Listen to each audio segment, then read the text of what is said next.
The silence in the cave was heavier than the mountain itself, broken only by the whimpering of the blizzard outside and the lie caught in Kel's throat. Before him, wrapped in the hide of a great cave bear, lay the body of Lyra, the clan's elder.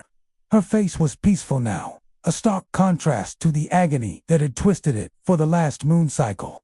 The others huddled by the fire, their heads bowed, their sorrow a palpable weight in the frigid air. Burrow, the clan leader, sharpened a flint knife, his knuckles white, his grief a mask of stone. They all believed the coughing sickness, worsened by the unrelenting cold, had finally claimed her. They believed she had passed in her sleep. Kale knew better. He ran a hand over his own face, the grit of the cave floor scraping his skin. He had loved Lyra. She had taught him which mushrooms healed and which ones killed. She had shown him how to read the tracks of the woolly rhino and how to mimic the call of the snow grouse. Her stories, rasped in the flickering firelight, were the threads that bound their small clan together. Now, it was his turn to prepare her body, a final act of respect. He took the smooth, hollowed-out stone bowl filled with the sacred red ochre. The deep, earthy powder was reserved for the most honored dead, a symbol of blood, life, and the journey to the sky spirits. As he dipped his fingers into the pigment, the memory of 3 nights ago clawed at him. It hadn't been a peaceful passing. For weeks, Lyra had been wasting away. A sickness of the lung had taken root, and her broken, rattling coughs echoed through the cave day and night. But it was more than that.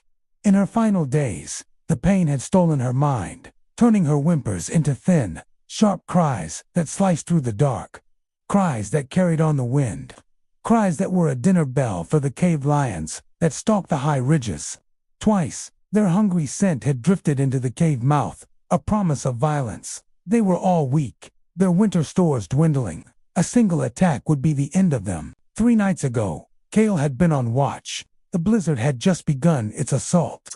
Lyra began to cry out again, a sound of pure, mindless agony. Kale had looked at the hungry faces of the children, huddled and shivering. He looked at the weary slump of the other hunters. He saw the future.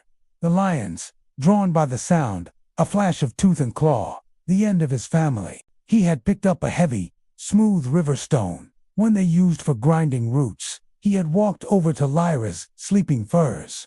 He had knelt, looked into her clouded, unseeing eyes, and whispered the stories she had once told him. Then, as her cries reached a fever pitch, he had closed his eyes and brought the stone down upon her temple.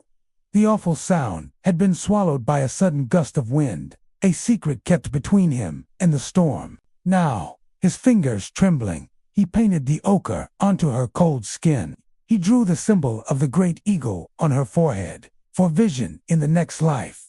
He drew the winding river on her chest, for a safe journey. Each stroke was a confession, each swirl of red, an apology. He finished, placing her favorite ibex horn all in her hand.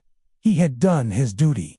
His terrible, necessary secret was safe. As he stood up, a heavy hand fell on his shoulder. It was Burrow. The clan leader's eyes were not on Lyra, but on Kel's face. Kel's heart hammered against his ribs, a drumbeat of guilt. This was it. He would be cast out, left to the ice. Boar's gaze was intense, ancient. He leaned in close, his voice a low rumble, no louder than the crackling fire. The cave lions have not stalked this ridge since 3 nights ago.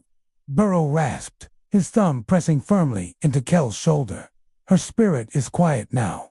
You gave her peace. Kale stared, his breath catching in his lungs. Boar's eyes held no accusation, only a deep, shared sorrow and a terrible understanding. He hadn't been the only one who knew what needed to be done. He had just been the only one with the strength to do it. The lie wasn't Kel's alone. It was the clan's secret now, a story to be buried deeper than any body, painted over with the sacred red of their shared, silent survival.